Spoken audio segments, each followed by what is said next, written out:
Halo, halo, apa kabar? Assalamualaikum warahmatullahi wabarakatuh. Senang sekali bisa kembali menjumpai Anda semua dalam program Out Record, membaca berita di balik berita. Bismillah, Komisaris Adi Armando. Oke, jam bagi. Mari seperti biasa kami ajak Anda bergabung bersama kami, ngobrol-ngobrol behind the scene bersama saya, Hersu Buno Arif. Dan saya Agi Beta, senang sekali menjumpai Anda semuanya di akhir pekan ini. Yuk kita tetap diskusi. Coba siapa yang belum subscribe, silakan subscribe. Karena tampaknya ke depannya kita akan makin seru terus ini Mas Hersu nih. Gitu ya. Kak Anda Oke, itu. ya. Tapi satu hal, meskipun Pak Jokowi kelihatannya memang kemarin itu ya memang ada yang serius kenapa Pak Jokowi coba muncul sebentar karena sampai sekarang kan kemarin kita membahas ya Pak Jokowi tiba-tiba menampilkan dirinya di akun media sosialnya main dengan cucunya terus sebelumnya sehari sebelumnya Pak Luhut juga ngaku bertemu dengan Pak eh, Jokowi. Jokowi. Tapi sampai sampai sekarang kan Pak nggak muncul juga Pak Jokowi. Jadi nggak banget lah ini Bu, nggak banget Pak Jokowi. Kalau Pak Jokowi sehat tuh pasti ya dia nggak mungkin dia gatel-gatel kalau kalau dia apa nggak muncul di depan media. Tadi Mbak Agi bilang karena sekarang gatel-gatel dia jadi nggak muncul gitu kemarin dia.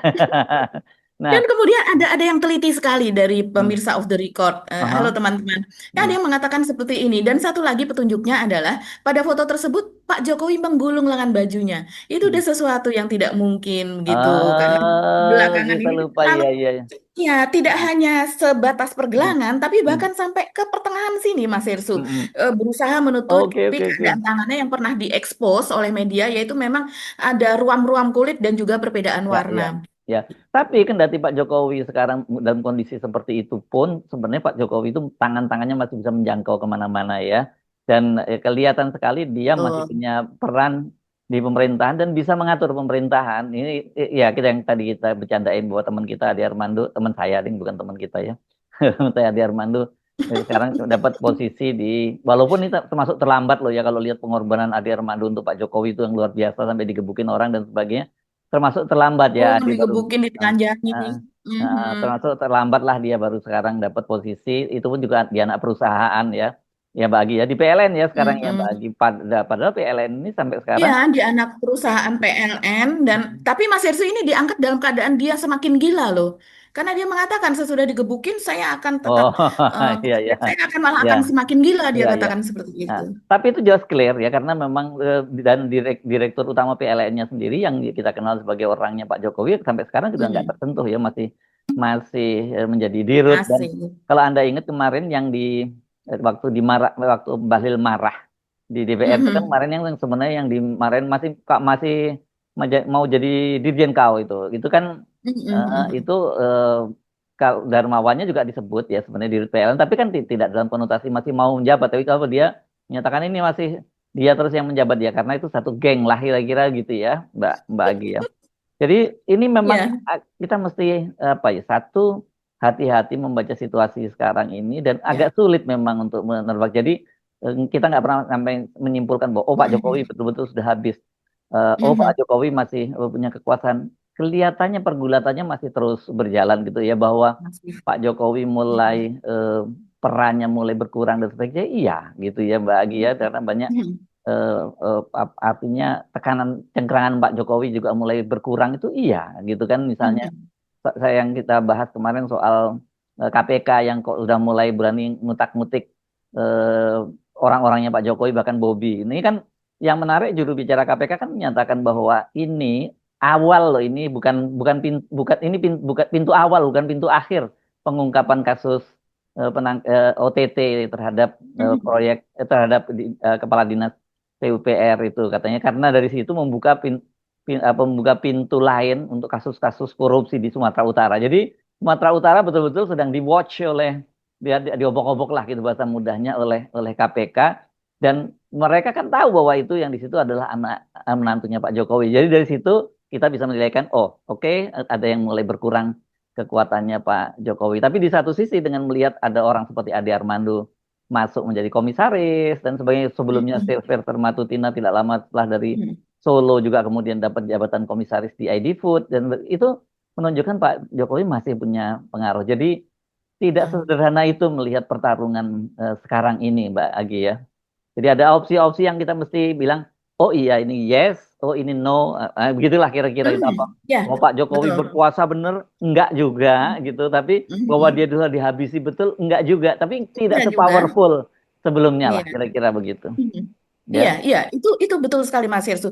Bahkan dikatakan, disinyalir uang yang didapati pada saat penggeledahan di rumah dari tersangka Kadis Hmm. PUPR Hmm. itu 2,8 miliar itu diperkirakan bukan berasal dari korupsi yang ini gitu. Hmm. Hmm. Jadi Hmm. diperkirakan itu berasal dari korupsi yang sebelumnya ketika dia masih menjabat sebagai Kadis juga di Medan gitu, Oke, ketika oke. Bobi Hmm. menjadi wali Ya. kota.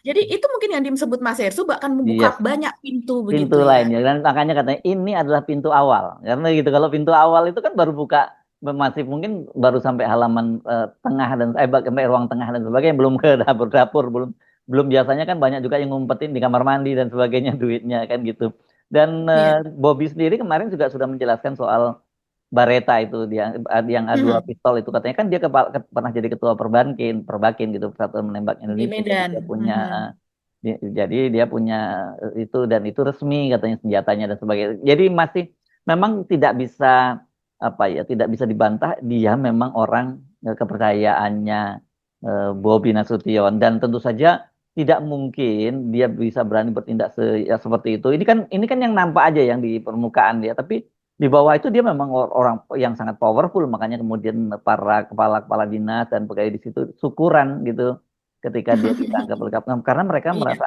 under pressure dengan gayanya si ini si Mhm. Topan Obadia Topan. Ginting ini tanpa ada backup dan dari Bobi Nasution dia nggak mungkin seperti itu dan Bobi Nasution kalau dia bukan menantunya Pak Jokowi juga dia nggak bisa sepowerful itu juga gitu loh karena Mhm. seorang teman di sana ceritakan bahwa di sana nggak bisa nggak berkutik polisi jaksa dan sebagainya terhadap terhadap Bobi itu ya karena ya wajar Bobi. Mhm. anaknya Pak atau menantunya Pak Jokowi kan gitulah Mbak.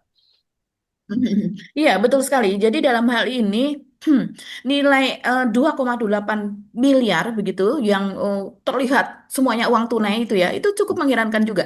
Karena ketika KPK kemudian menggeledah, itu rumah itu sudah dalam keadaan kosong yang artinya eh, mereka terus kemudian membuka apa dan sebagainya tidak terlihat anggota keluarga, tapi kenapa uang itu ditinggal gitu? Kalau Hmm. seandainya mereka pergi, kenapa uang itu tidak dibawa? Apakah ada uang lain yang sudah terlalu banyak dibawa sehingga tidak terbawa atau bagaimana? Kan dugaan netizen jadi macam-macam.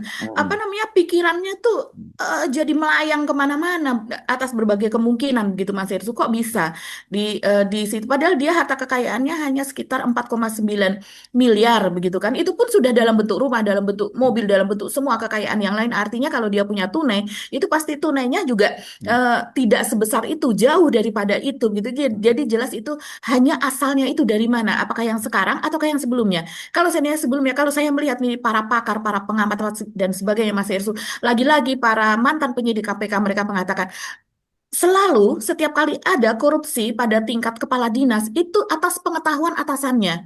Jadi tidak mungkin mereka Bisa tidak akan bupati, berani. wali kota atau gubernur ya kalau kepala dinas itu di Betul, atas. Ya. betul. Di tingkat kabupaten, wali kota, atau gubernur, mereka tidak akan mungkin berani katanya mempertaruhkan jabatan dan sebagainya. Jadi memang biasanya itu adalah dia sebagai operator, gitu kan. Biasanya memang di dinas-dinas yang banyak anggarannya, itu kemudian disitulah mereka bermain. Di situ Yes. bisa kemudian diatur-atur begitu anggaran. Jadi ini kita masih menanti, tapi sungguh-sungguh tidak elok kalau seandainya memang tidak menyentuh dari atasan langsung loh ini. Tidak Ya. tingkat di atasnya, tingkat di atasnya. Tidak, ini tingkatnya di Satu tingkat di atasnya. atas ya gitu. Oke. Satu lagi, Iya. satu lagi fakta yang juga cukup menarik dan ini saya kira Mhm. bukan hanya netizen, media juga sudah mulai menghubung-hubungkan. Ya ini tuntutan jaksa terhadap Tom Lembong dan juga terhadap Hasto Kristianto Mhm. dalam kasus yang berbeda, tapi Mhm. tuntutannya sama, tuntutannya sama-sama 7 tahun. Berat loh tuntutan 7 tahun itu. Dan kemudian Betul. mereka menduga bahwa ini kelihatannya order dari Presiden RI yang ketujuh. Jadi, tapi memang agak, menurut saya agak masuk akal orang seperti Hasto misalnya katakan dituntut 7 tahun ya, mungkin ya tinggi banget dan apalagi kemudian kasus Tom Lembong yang lebih parah lagi Tom Mhm. Lembong ya yang sama nggak ada terbukti bahwa ada aliran dana sama sekali dari dia dan dia sendiri cuma menjalankan perintah dari presiden tapi dia kena juga 7 tahun ya wajar kalau dia merasa bahwa dia tahu sudah sejak awal ketika dia jadi tim sesnya Anies dia akan dihabisi kan gitu. Iya, ini sangat-sangat mengherankan. Bisa sama-sama yang satu di tipikor, Hmm. begitu ya. Terus Hasto itu tanggal 3 ya, dia dituntutnya itu 7 tahun dan kemudian denda 600 juta. Ini kurang lebih mirip-mirip gitu. Kalau Tom Lembong itu 7 tahun juga dan kemudian dendanya 750 kalau tidak salah atau 700 begitu.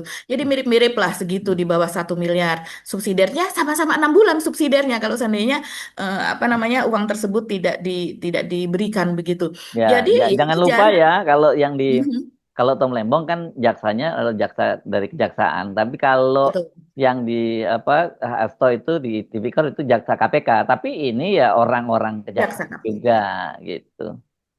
Iya, iya. Nah, dalam hal ini kemudian dihubung-hubungkanlah sudah tuntutannya hampir sama, gitu ya. Dan dua-duanya memiliki pola yang serupa, yaitu pada kasus Hasto, memang tidak ada kerugian negara di situ, karena malah justru ini kalau seandainya berbentuk penyuapan, itu yang penyuapan tapi tidak berhasil, yang dirugikan adalah yang menyuap itu sendiri.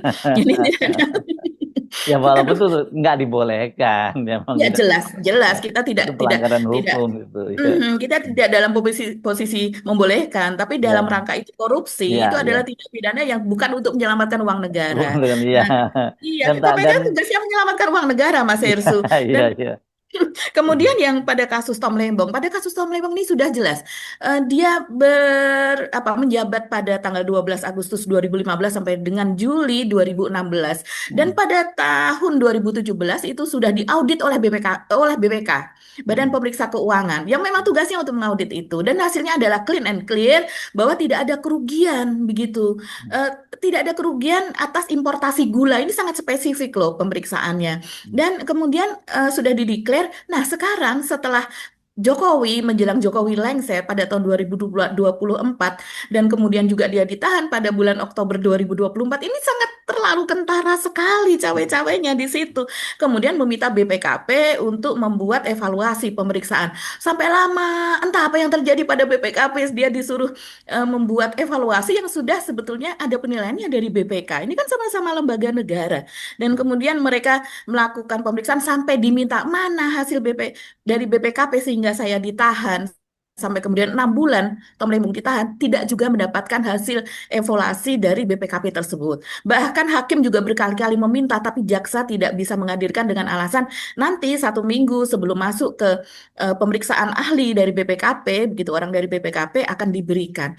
Akhirnya sekarang Tom Lembong sudah 8 bulan lah kira-kira ketika tuntutan ini dibacakan dan akhirnya keluarlah dari BPKP. Dan tetap saja Mas Hersu tidak ada bukti yang bisa dihadirkan dalam evaluasi itu bahwa ada aliran dana baik dari PPATK atau dari manapun. Nah, declare dari Tom Lembong ini menarik sekali. Dia jelas mengatakan sangat clear, dia mengatakan bahwa saya tidak menerima apapun dalam bentuk apapun dari siapapun dalam hal importasi gula. Tidak ada bukti dan mereka tidak bisa membuktikan. Terdakwa yang menerbitkan persetujuan impor. Apa yang saudara terdakwa terima dari 8 perusahaan swasta itu memangnya? Saya tidak pernah terima apa-apa, baik sebelum saya menjabat, di saat saya menjabat, dan setelah saya menjabat.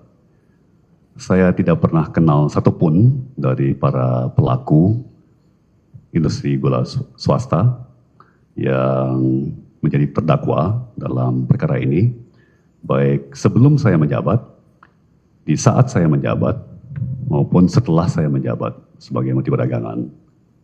Ya. Jadi dalam bentuk apapun, Dalam bentuk dalam apapun? bentuk apapun. Tidak pernah terima. Jadi dari 8 perusahaan swasta yang kemudian memproduksi dari gula mentah menjadi gula putih tersebut, baik itu dari distributornya dari Inkopat, Inkopol dan sebagainya juga tidak ada aliran sama sekali ke Tom Lembong. Kenapa? Karena dia mengatakan bahwa saya tidak kenal satupun dari pengusaha yang sekarang mereka menjadi terdakwa itu tidak ada komunikasi yang saya rasa kalau seandainya jaksa bisa menghadirkan dalam bentuk telepon, dalam bentuk chat, WA, komunikasi apapun itu pasti akan menjadi bukti telak di sidang pengadilan. Tapi ternyata tidak bisa dihadirkan. Jadi tidak ada bentuk kerugian dari negara, yang ada adalah potensi kerugian dalam hal ini dan menguntungkan pihak lain katanya. Menguntungkan pihak lain padahal Angel Product apa dan sebagainya, Inkopol, Inkopat ini yang ada kerjasamanya dengan TNI, dengan Kementerian Perdagangan, padahal ya tentu saja mereka tidak mau melakukan, perusahaan tidak mau melakukan apa namanya, produksi dari gula mentah menjadi gula putih yang siap untuk diedar kalau tidak ada keuntungannya. Mau apa? Mau membayar gaji karyawan dari apa begitu. Dan kemudian juga kalau tidak ada keuntungannya, Inkopat, Inkopol itu berbentuk koperasi begitu. Mereka tidak akan mau kalau tidak ada keuntungannya dari bantuan mereka dalam bentuk distribusi, dan distribusinya sudah jelas itu dilakukan sampai ke pelosok-pelosok, ke daerah 3T, karena itu memang yang paling rawan, di mana kalau dilakukan distribusi sendiri, kita sering mendengar juga kejadian di mana rantai pasokan bahan pangan itu mereka dibegal di jalan apa dan sebagainya. Jadi memang seringkali harus dengan pengawalan, kalau tidak memang bekerja sama dengan apa, koperasi TNI Angkatan Darat dan juga Polri tersebut, yang memang sudah seringkali mereka bekerja sama dengan Kementerian Perdagangan. Jadi ini memang kasusnya memang sangat aneh sekali, Mas Ya, Ersu. karena Anies yang ditarget dengan Formula E lolos karena ditolak kan oleh KPK kan pada waktu itu gitu. Jadi itu sebenarnya kalau ini memang clear ini urusannya ya Presiden ketujuh gitu, dan Hasto sendiri juga nggak terlalu salah kalau memang dia juga target, mereka PDIP kan menyebut bahwa ya karena dendam politiknya Pak Jokowi dipecat dari PDIP lah kemudian Hasto Mhm. dijadikan tersangka, dan kelihatannya memang seperti itu karena hari pertama setelah mereka dilantik kan target utama pimpinan KPK yang dipilih oleh Mhm. tim selnya eranya Jokowi itu langsung menggelar perkara Hasto kan gitu, dan langsung kemudian ditetapkan Betul. Mhm. tersangka gitu. Ini jadi yang seperti saya sebutkan di depan, Pak Jokowi belum sepenuhnya anu ya fade away lah gitu ya, menarik diri dari Mhm. Mhm. dari cawe-cawe di kekuasaan, dia tetap masih bisa memainkan itu, hanya saja memang di yang sektor lain. Jadi memang apa tarik ulur lah gitu ya, atau enggak ini ada oke gua ambil di sini tapi lu masih tetap dapat di sini dan sebagainya ya. Orang seperti Adi Armando itu bagian yang dari untung karena dia dapat di situ kan gitu. Yang bagian nggak untung kayak Hasto yang kena yang apa sih Tom Lembong yang jadi target gitu. Kira-kira seperti itulah situasinya ya. Kalau kita ngomongin Pak Ya, Jokowi, tapi kan katanya ya. Pak Jokowi eh, apa kan ultimatumnya sudah lewat dong Mbak kalau 1 kali 24 jam.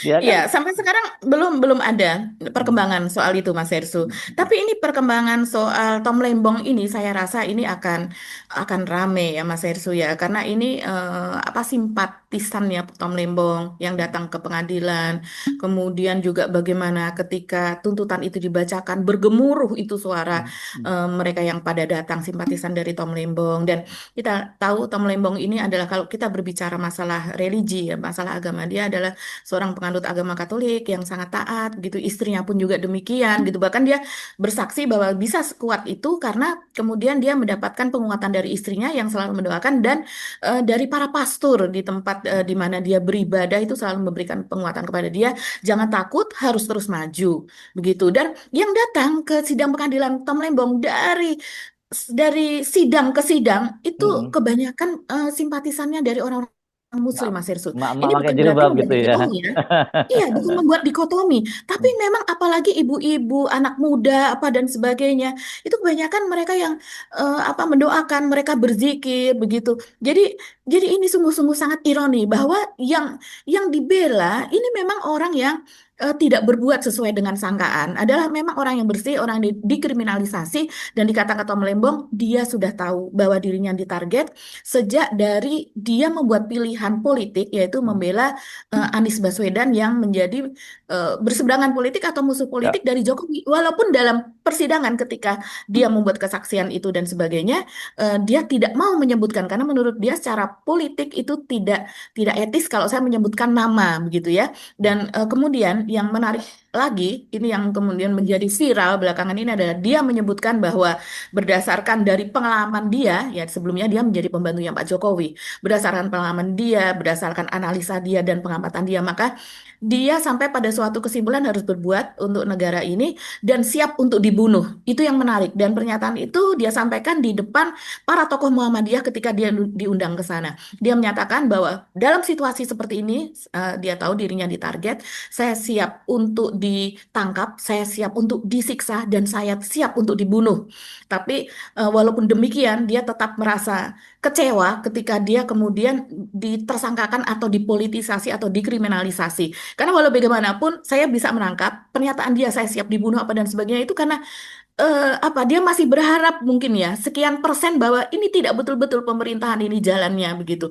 Tapi ketika kemudian dia dikriminalisasi akhirnya dia sampai kepada kesimpulan 100% ini memang tidak benar. Itu yang membuat dia kecewa. Ini ada pernyataan yang menarik Mas Irsu untuk kita simak. Di suatu acara, tokoh-tokoh Muhammadiyah, saya ditanya,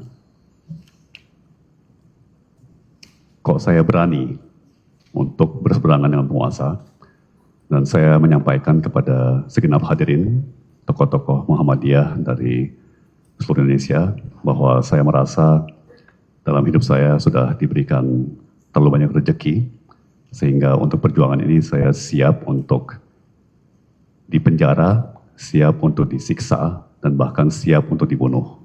Ya, jadi ekspektasi saya sudah saya sesuaikan. Ya, meskipun saya tetap shock dan tetap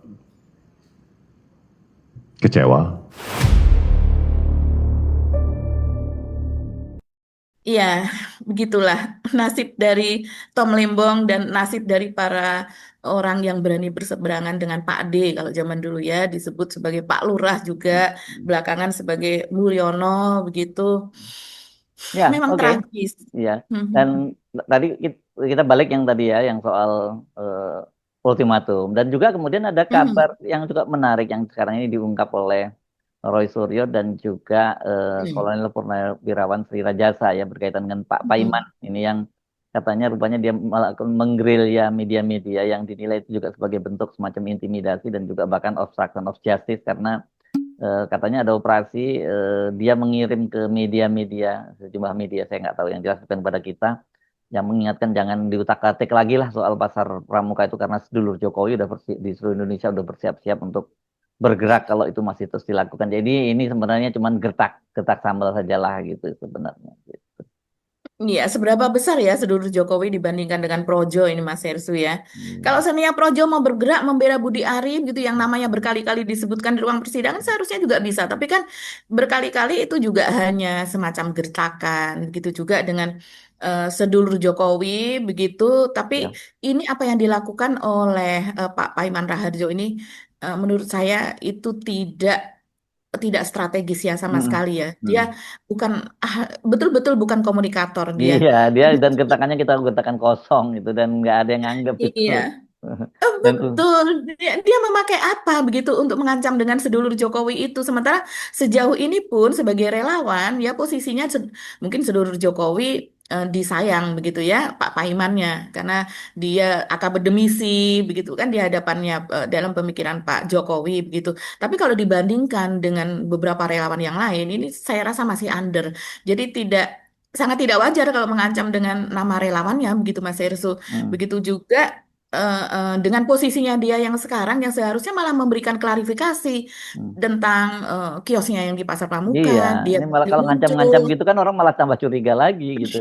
Kan kecurigaan orang terhadap Iya, Pak Paiman juga betul. ketika dia kenapa kok dia terkesan mengintimidasi Roy Suryo gitu ya. Terus Ya. kemudian kenapa Mhm. dia ngaku dia hanya punya kios di situ sampai tahun 2002 dari 97 sampai Mhm. 92 padahal realitasnya dia punya di situ sampai tahun 2017 gitu ya dan dia Betul. sendiri sampai tahun Mhm. 2010 masih aktif di situ gitu. Itu yang membuat orang Mhm. curiga. Padahal kalau dia Aneh.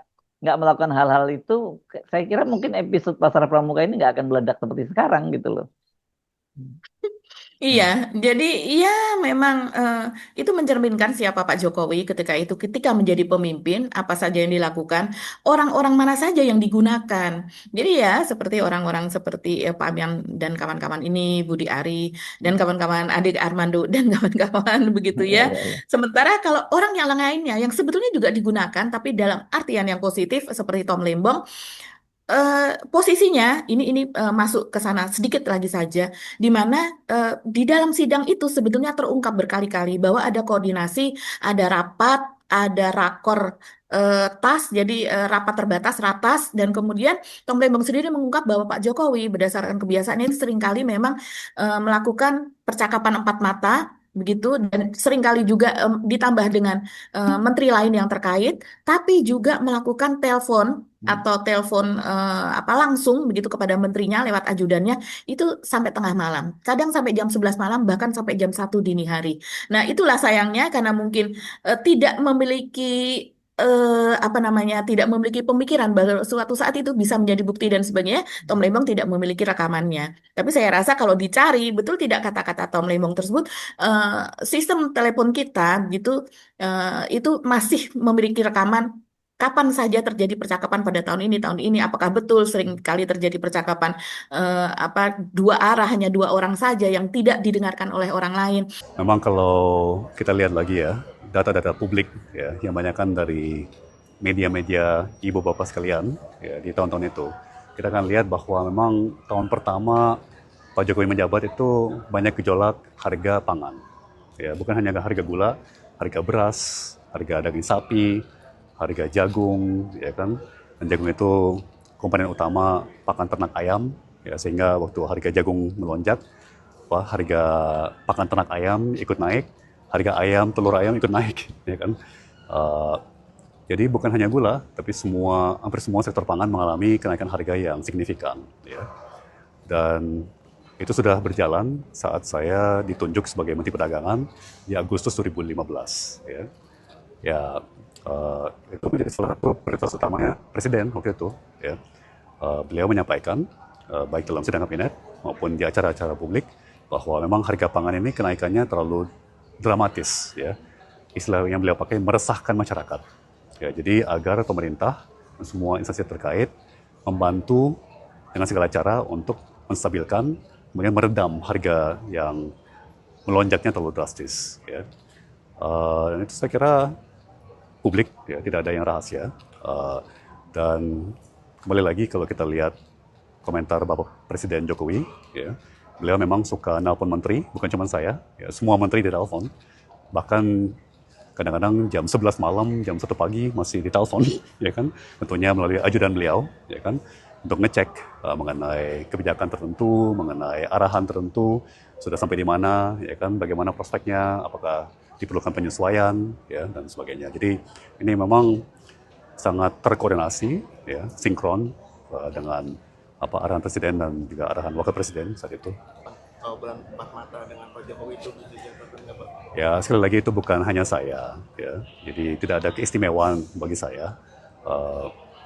Banyak sekali menteri, ya, yang tentunya dapat kesempatan untuk bicara empat mata, ya, baik di Istana Merdeka maupun di Istana Bogor atau bahkan di perjalanan mendampingi Presiden, ya kan, apakah di mobil Presiden, ya, atau di pesawat Presiden, ya, atau di sela-sela acara. Ya, tentunya kita berbincang-bincang kan. Juga banyak rakor atau bahkan ratas, ya, rapat terbatas sidang kabinet. Kan kadang-kadang juga digelarnya di Istana Bogor. Ya kan? Jadi bukan di Istana Merdeka, ya. Itu mengenai gejolak harga juga Pak bulan itu? Pasti. Karena sekali lagi itu salah satu prioritas Presiden saat itu, ya, untuk memastikan supaya stok dan harga pangan kembali terkendali. Dan kalau saya melihat Mas Hersu, memang instruksi Jokowi itu bertaburan. Kan dikatakan bahwa importasi gula itu adalah atas instruksi dari Jokowi sendiri. Dan ternyata jejak digital kalau kita mencari itu dari sejak Tom Lembong menjabat sampai dengan 2016 banyak sekali yang dia meminta agar segera diatasi, lonjakan agar segera diatasi. investasi, kemudian sudah mulai bermain ini para mafia apa dan sebagainya, harus itu dihadapi dan kemudian harga harus turun dan sebagainya. Harga pangan termasuk gula itu yang paling penting, apalagi setiap kali menjelang Lebaran. Jadi sebetulnya jaksa itu memiliki banyak sekali bukti dan juga fakta di pengadilan, tapi tidak masuk ke dalam apa namanya dari 1091 halaman tuntutan yang dibacakan kemarin. Jadi Oke. ini apa namanya seharusnya Jokowi kan hadir di persidangan dan kalau sudah seperti ini seharusnya dia pun bisa diadili dalam hal ini melakukan apa timnya melakukan pembohongan atau jaksa melakukan tidak menyelidiki lebih lanjut dari yang seharusnya. Oke. Oke, kita pindah ke topik yang lainnya. Apa yang masih kita yang belum bisa bahas nih? Temannya Mas Hersu itu. Oh, oke. Ada yang mana ya? Oke, itu menarik ya karena sebenarnya yang diangkat oleh PLN sekarang bukan hanya Ade Armando ya, tapi ada juga staf khusus ya namanya ya. Staf, Ya. staf khususnya Bahlil ya di situ ya, Mbak. Jadi Mhm. sama-sama komisaris gitu dan yang menarik ini anaknya masih cukup muda ya, Mbak Agi ya. Iya, iya, betul. Jadi namanya Muhammad Pradana Indra Putra, begitu Hmm. ya. Dia sebagai staf susnya apa Bahlil, Hmm. tapi dia ini juga ketua relawan Mas Hersu. Jadi memang Hmm. ini orang-orang relawan. Dia Hmm. ada jejaknya sebagai ketua relawan pada saat 2024 kemarin dan kemudian juga dia pernah menjadi sekjen Hanura Hmm. gitu pada masa Pak Wiranto dan kemudian dia juga sebagai ketua relawan itu apa ya anak negeri atau apa semacam itu ada kata-kata negerinya dia ini juga yang mendukung Gibran ya karena dia datang dari anak muda jadi yang didukung adalah Gibran pada saat berpasangan dengan Prabowo begitu dan jelas di sini jejaknya adalah jejak ke dinasti Jokowi ya yang dari stafsus Hmm. Bahlil ini Hmm. sehingga akhirnya dia pun ya cocok lah dengan Bahlil bisa menjadi stafsusnya Bahlil. Nah, sementara yang satu lagi yaitu ini adalah teman masa lalu Mas Hersu, ya, Ya tapi kalau sampai teman sekarang masih juga masih teman teman lah lah, masa ada teman tetap masa teman ada lah masa gitu. lalu ya. Mm-mm. Ya, pernah satu kantor mungkin ya Mas Hersu ya. Ya. Dan dan ini jejak Ade Ade Armando ini ya. Kalau kita lihat kita tahu jejaknya yang dulu-dulu. Tapi belakangan ini kan juga ketika ditanya oleh media yang kemudian menghubungi dia setelah dia terungkap diangkat sebagai komisaris anak perusahaan PLN yaitu PLN Nusantara Power ini gitu yang di mana gajinya diungkap oleh media juga itu pada tahun 2023 komisaris dari Nusantara Power itu di atas 217 juta. Per bulannya Wah, ya. Itu kan per tapi bulannya itu anu ya termasuk tentimnya segala macam. masih tambah. Hmm. Belum ditambah yang lain-lain kan ada tunjangan untuk anak, untuk istri apa dan sebagainya gitu. Dan Hmm. juga keuntungan dari PLN sendiri yang salah satu BUMN besar kita. Nah, Hmm. BUMN energi besar kita. Nah, kemudian apa sih yang dilakukan Adi Armando? Adi Armando menjawab mungkin kemampuan dia berkomunikasi itulah yang akan digunakan oleh PLN. Hmm. Nah, kita heran sekali komunikasinya Adi Armando kan luar biasa Mas Hirsu. Hmm. Catatan-catatannya, nih kita bacakan tiga saja ya misalnya, Hmm. Hmm. rangkuman tiga saja. Yaitu ketika pada tahun 2025 ini, dia mengatakan yang terakhir kontroversinya adalah dia menyebut bahwa menghafal ayat Al-Quran tidak ada manfaatnya. Hmm. Saya ikut mendengarkan itu. Kalau tidak salah di Cokro TV. Ini dulu adalah TV-nya para buzzer. Nah, Hmm. sekarang menjadi TV-nya tempat Ade Armando eksis. Setelah itu ditinggalkan oleh Denny Siregar, Eko Kuntadi, dan kawan-kawan. Hmm. Nah, dia mengatakan bahwa menghafal ayat Al-Quran tidak ada manfaatnya. Pernyataan itu tentu saja menuai kritik ya, yang sangat pedas. Nah, Ade menyebut teknologi bisa menggantikan dengan mudah apa yang dihafal oleh Hafiz. Tentu saja ucapan ini menuai banyak kritikan lantaran menghafal Al-Quran memiliki makna yang lebih dari pemikiran Ade Armando tersebut. Di Hmm. zaman sekarang orang masih menghafal Al-Quran, itu manfaatnya apa? Tanya Ade Armando. Jadi ini memang sangat-sangat kontroversial dan disengaja atau tidak, ini adalah bentuk komunikasi yang sangat-sangat buruk. Dan senangnya memang menyentil-nyentil soal agama, soal Hmm. merendahkan Hmm. agamanya sendiri, begitu ya. Hmm. Yang lainnya, misalnya tahun 2015, sudah cukup lama kalau yang ini ya. Ade Armando pernah dilaporkan ke polisi atas ucapannya bahwa Allah bukan orang Arab. Ini saat itu pernah geger sekali ya di media sosial, tapi media sosial belum seramai seperti sekarang. YouTube belum ramai seperti sekarang, tapi sempat ramai. Dan dia menanyakan, di mana kesalahan saya? Di mana letak menghina agamanya? Allah itu kan bukan manusia, jadi saya katakan Allah bukan orang Arab. Mm-mm. Dan kemudian pada tahun 2017, misalnya dia berulah di media sosial dengan mengunggah meme yang berbau sara. Saat itu dia kedapatan mengunggah foto tokoh FPI ketika itu HRS yang memakai topi Santa Claus pada Desember yang bertepatan dengan Natal dan membuatnya ya dia kembali lagi dilaporkan oleh warga ke Polri begitu. Masih banyak lagi soal LGBT misalnya, Mm-mm. soal-soal yang lainnya sehingga Soal Pak membuat Prabowo. iya, ketika Mm. dia masih sangat benci ya kepada Pak Mm-mm. Prabowo dan sesudah dia kemudian apa berubah menjadi pendukung Prabowo itu juga ucapannya banyak yang kontroversial. Dan kalau kita melihat apa saja yang dilakukan belakangan ini sehingga membuat Erick Thohir kepincut mengangkat Ade Armando dan kemudian PLN juga menerima begitu. Ini coba judul-judulnya yang podcastnya yang ada di Cokro TV antara lain seperti ini. Obor rakyat menjelma jadi forum keadilan untuk habisi Jokowi begitu. Jadi Mm. forum keadilan ini adalah sebuah podcast yang memang naik daun dan banyak yang melihat karena ini sebuah podcast yang sangat serius gitu dipandu oleh para tokoh, Mm. para wartawan senior ada juga di situ. Jadi ada beberapa host dan kemudian mengundang beberapa tokoh juga gitu dan kemudian berdiskusi di situ. Jadi membuat gerah ade rupanya. Kemudian ada lagi judul ini, Blunder Felix Xiao memecah belah Islam dan dunia. Bukannya Ade sendiri ya, ngomongin diri sendiri rupanya. Saya akan protes pada Tuhan kalau saya masuk neraka karena saya Muslim. Itu judulnya begitu. Dan kemudian ada lagi kisah aktivis anti Jokowi yang dilepeh Anies Baswedan. Kok bisa ya menulis seperti itu?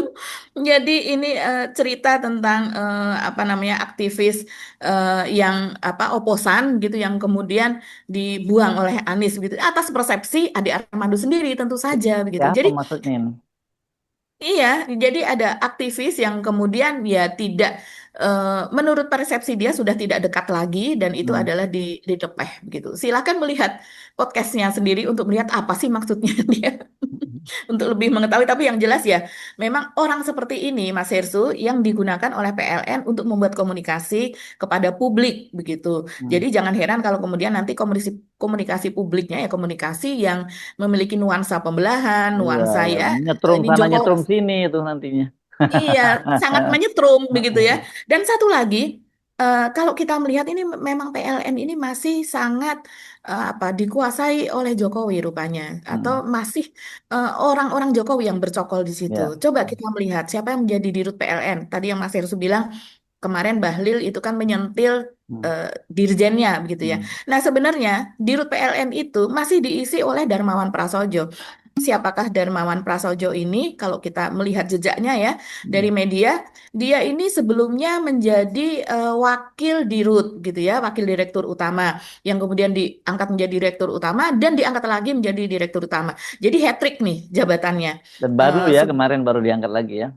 Iya, dan kemarin baru diangkat lagi Mas Hersu. Dan kalau kita melihat di sini, dia ternyata karirnya itu sebetulnya sebelumnya itu adalah caleg DPR RI dari PDIP tahun 2014 ya, Hmm. untuk Solo, Klaten dan sekitarnya. Jadi Hmm. jelas ya kenapa dekat dengan Pak Jokowi juga, Hmm. caleg dari Solo dan sekitarnya. Itu tahun 2014. Jadi dia ini adalah orang PDIP tadinya, politisi Hmm. PDIP, tapi yang Hmm. kemudian ya sekarang sudah tidak dekat dengan PDIP lagi, sekarang lebih kepada Pak Jokowi. Dan kemudian tahun 2015-2019 sebagai Deputi 1 KSP untuk pengendalian program prioritas nasional dan kemudian 2018 masuk ke PLN sampai dengan sekarang. Jadi kalau dihitung sudah 7 tahunan ya, 2018 sampai 2025 begitu. Emang menjadi kepercayaannya Jokowi dan juga Erick Thohir. Ya. Oke, jadi ini masih sarang Jokowi, itulah ya kita simpulkan ya. Masih, Mas Irsu. Satu lagi nih yang perlu kita ungkap ya sedikit saja soal apa Darmawan Prasojo ini. Ini adalah orang yang pada kasus rekaman Papa minta saham ya, Hmm, yang kita masih ingat, hmm, ya, yang diungkap dalam rekaman yang dibuat oleh Maruf Samsudin ketika hmm, itu, hmm, ya, di mana di situ ada Direktur PT Freeport, kemudian ada Setia Novanto dan ada Riza Khalid, ya, hmm, pengusaha migas, hmm, begitu yang dicari-cari ketika itu. Nah, nama dari Darman Prasajo ini setidaknya disebut sampai 13 kali oleh mereka. hmm, Jadi di situ digambarkan, ada yang mengatakan dalam percakapan itu bahwa Setia Novanto menggambarkan Darmawan sebagai sosok pintar yang disukai oleh Presiden Joko Widodo. Selain itu, Setia juga menyebutkan bahwa Darmawan sudah masuk ke dalam payroll-nya Riza Khalid. Apa nih maksud payroll nih? ya, Semacam ada bau-bau. ya, ya, ya, ya, ya, ya. Oke. Ya, bahkan dalam kasus pengangkatan Archandra Tahar, begitu ya, Menteri Energi ESDM pada saat itu, dia juga memiliki peran karena mereka sama-sama satu universitas gitu di Amerika, di Texas. Tapi pernah dibantah oleh Luhut ya, tapi seperti biasalah, kita tahulah backgroundnya karena orang-orang dari Darmawan ketika itu muncul pada saat acara di mana di situ ada Archandra Tahar gitu. Oke. Oke, bagi ya, kita mulai makin dapatlah gambaran ya, istilahnya semacam ini. Jadi terus simak dan kawal ya, dan ini pokoknya jangan pernah lelah untuk terus speak up, speak up, speak up, dan dengan cara begitu kita harus tetap menjaga kewarasan akal kita dan kewarasan negeri ini. Betul, ya semoga kabinet itu makin bersih dari anasir-anasir Ya. keluarga dinasti begitu ya. Sampai ketemu lagi, kami mohon pamit, saya Hersbun Bono Arif. Dan saya Agibeta, terima kasih atas perhatian teman-teman semua. Selamat berakhir pekan. Tetap salam, akal sehat. Wassalamualaikum warahmatullahi Assalamualaikum wabarakatuh. warahmatullahi wabarakatuh.